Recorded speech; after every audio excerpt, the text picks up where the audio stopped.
Hello, my wonderful Biafran brothers and sisters. Greetings to you all. Another Ubunga message. He don't come out from Mazi Nnamdi Kanu's lead counsel, ALOY EJIMAKOR. The message reads in parts. Let me read the headlines so that my people go follow me chook mouth for this matter. A terrorist can never be awarded monetary compensation by three federal high courts in the Zoological Republic of Nigeria. ALOY EJIMAKOR laments. In the reasons of this, why he made this very particular statement is because they keep calling the Mazi Nnamdi Kanu and IPOB a terrorist organization, as the southeastern governors help the Fulani control government of Nigeria to proscribe IPOB as a terrorist group. Since then, since 2018, the matter have been in court and they have been running from their own court, simply because they knew it, that even the international laws condemns Nigeria proscribing IPOB as a terrorist organization, and that is why EJIMAKOR come out now to answer them or to pay them back in their own coin, to let them know that anybody that is a terrorist can never be ever awarded a monetary compensation by any court, whether lower or high court in Nigeria or outside Nigeria. Anyway, my wonderful people, my name still remains Amandiano, reporting live from the platform of Okute Daily Talk. I beg you, let us do what? Let us read meanings into this very particular news.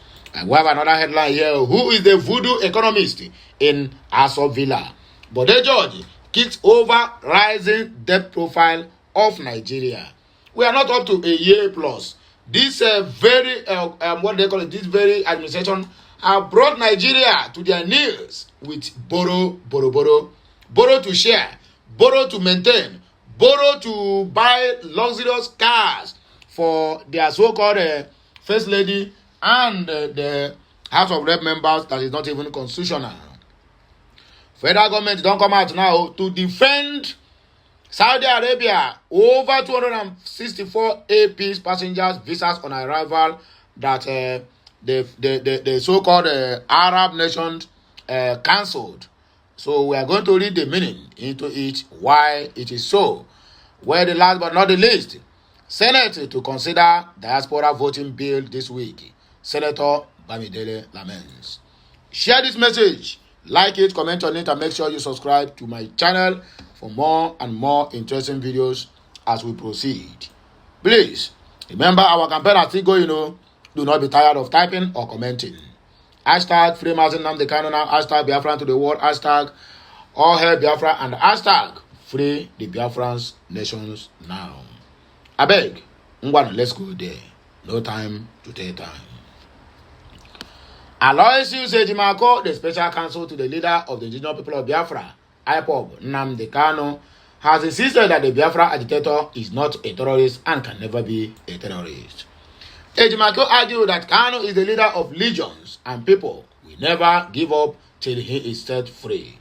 He pointed out that three courts won't award terrorists monetary compensation and an unconditional release, including public apology to the leader.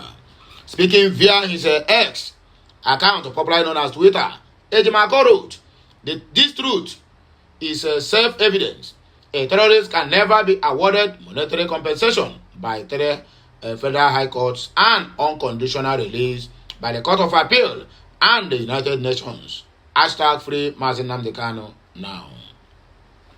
He is not a terrorist. He is a leader of millions and legions who will never relent until he is freed from the dungeon called solitary confinement. Okute News record that the IPOB leader has been detained by the Department of State Service DSS on the orders of the Zoological Republic of Nigerian government since his arrest or since his abduction in Kenya in June of 2021. Kanu was kidnapped in Kenya in 2021 and subjected to an extraordinary rendition back to Nigeria. Despite court orders granting the IPOB leader freedom, the Nigerian government has refused to release him. Reasons best known to them, or reasons because he came from a section of the country that they have feel they are minority, even when they are the majority. On Monday, IPOB accused the DSS of denying Kanu access to visitors amid his deteriorating health condition. Who is that voodoo economist in Aso Villa, according to our Papa Bode George or Olubode George? Former Deputy National Chairman of the People's Democratic Party, Chief Olubode George, has reacted to the rising debt profile of Nigeria under the administration of Bola Ahmed Adekunle Tinubu and plans to borrow more to squash. Okute News report that the PDP chieftain in an interview with the Sun said it was time for the governance and management of the country's resources for the benefit of the masses. He also questioned the economists in Aso Rock considering the amount of debt the country owes, adding PDP will continue to play the role of an opposition party and keep Tinubu on his toes to ensure the right thing is done. He said, I don't know who is the voodoo economist in the villa because the amount of money we owe now is 88 trillion naira. They just borrowed 1 trillion because before it was 87, 77 to 87, now 88. Are we joking? This is the time for governors and managing the resources of this country for the betterment of the people. Please, but is that what they are doing? I want to appeal to the so-called president. It is not a matter of joining his party. We must have a solid opposition to put them on their toes. And as long as I live, in the next 4 years, that will be the role that we are going to play in this government. And it is good for them because if everybody is telling them that they are doing well, they will be the first to condemn them once they get out. Tinubu is not a young man. He has been there. So he knows whether people are polishing him and pretending that he is the best fellow, according to Olubode George. Speaking on Tinubu's plan to form a unity government for the progress of Nigeria, George said it is a collective effort from other political parties and not about an individual. He said, well, if he says he wants to have a unity government, it cannot be from me as an individual. Each party will sit down, look at the situation, and open it to the people to contribute for and against before you start jumping into it. Because Nigerians are the only country where people make rules without public opinions, and they want the public opinions to respect it, which is very, very bad. There is no individualism in political organization, and it is not the property of any individual. Collectively, you decide. If you are a real party man, you don't work outside your party. The party will look for and against you and make an appropriate decisions. So it depends, because these are the kind of things we will look at internally in our inner chamber and tell ourselves some serious home truth if we want to come back to power. It is not a matter of just coming and saying it up as an individual because it doesn't make sense. We have been in government before the first time Chief Olusegun Obasanjo won that election. He opened the gate for all the parties to nominate people, but it is not done individually. The party must give the support. But like I said, this is the end of the electoral process. We are now starting governors, according to Olubode George. What is the state of this nation in terms of the economy, the fiscal and monetary policies, and the cost of basic needs for the people? You hear people trying to commit suicide. You see able-bodied women scavenging the dustbins in public, and the greatest joke was the Ministry of Humanitarian Affairs set up by General Muhammadu Buhari. They had to bring that woman to come and explain how she distributed cash every month. The money goes into personal account, and we are here shouting. Federal government speaks on cancellation of 264 AP's passengers' visas on arrival in Saudi Arabia. The federal government has reacted to the cancellation of the visas of the 264 passengers airlifted by APs on arrival in Jeddah from Kano State. Recall that the Saudi Arabia authorities on Monday cancelled the visas of all the 264 passengers airlifted by APs on arrival to the country from Kano State. Okute News gathered that the flight took off from the Murtala Mohammed International Airport, Lagos, via the Aminu Kano International Airport, Kano. on Sunday night and arrived in Jeddah on Monday without issues. However, on landing, the Saudi Arabian authorities announced that all the passengers' visas were cancelled and insisted that the airline return them to Nigeria. In a statement on Monday night, the Minister of Foreign Affairs, Yusuf Tuga, stated that the federal government was investigating the matter to see if any consular or aviation rule had been violated. Tuga, in a statement released by his spokesman, Al-Qasim Abdul Qadir, said the government would ensure actions that would impact the welfare of Nigerian citizens were averted in the future.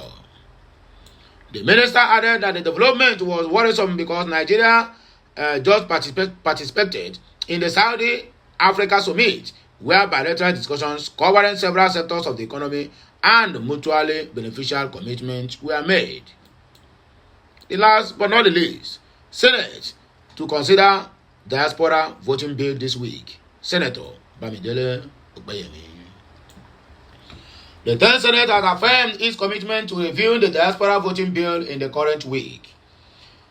Senate leader Ogbeyemi Bamidele, APC Ekiti, conveyed this assurance during a virtual dialogue organized by the Engage Diaspora Foundation in collaboration with the Directorate of Diaspora and International Affairs under his office.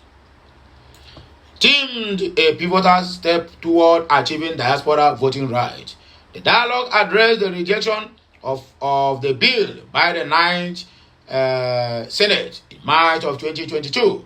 The proposed legislation aims to amend the 1999 Constitution, enabling Nigerians residing outside the country to actively participate in the electoral processes as both voters and candidates. Bamidele emphasized his commitment to the diaspora cause, recognizing their interests and contributions. The senator assured that the 10th Senate would exert additional efforts to pass the bill, highlighting the importance of recognizing diaspora voting as a constitutional right to every Nigerian. The bill, which had faced rejection in the previous seasons, signifies a push for the broader inclusivity in the electoral processes. With the 10th Senate's renewed focus, the consideration of the diaspora voting bill is said to be pivotal development in the ongoing discourse surrounding voting rights for Nigerians abroad. Nigerian citizens in diaspora have shown tremendous interest in participating in the electoral processes. They make considerable contributions to the economy through substantial financial remittances to the country. Diaspora voting is consistent with global best practices, he said. In his presentation, Bamidele, the chief host and the chief speaker at the event, assured Nigerians in diaspora that the 10th Senate will put in more effort to pass the bill this time around, according to him. He explained that once this step is completed, the bill will be forwarded to the Constitutional Review Committee. This is because the committee is headed by the Deputy President of the Senate, with the Vice Chairman being the leader of the Senate. We are part of your movement in this regard, and then you can be rest assured, even everyone trying to convince me of the need to pass the bill. To pass this bill, we need to be converted. I am very much with you in this effort because I see this fight as a generational fight. It is not just the Constitution recognizing your right to vote in the diaspora, your children and grandchildren and generations coming after us. It is also about ensuring greater inclusion in our processes. We cannot just be so interested in the benefits coming from the Nigerian diaspora community while also denying what is supposed to be your own constitutional right to vote, according to Ogbeyemi Bamidele on diaspora voting. And here, we take back break. When I can hear my voice again, I still remain Amanda Neze, reporting live from the platform of Okute Daily Talk. Help me like this message, share it, comment on it, and make sure you keep subscribing to my channel for more interesting videos that is coming your way. I'm signing out now. Bye for now. Bye for now.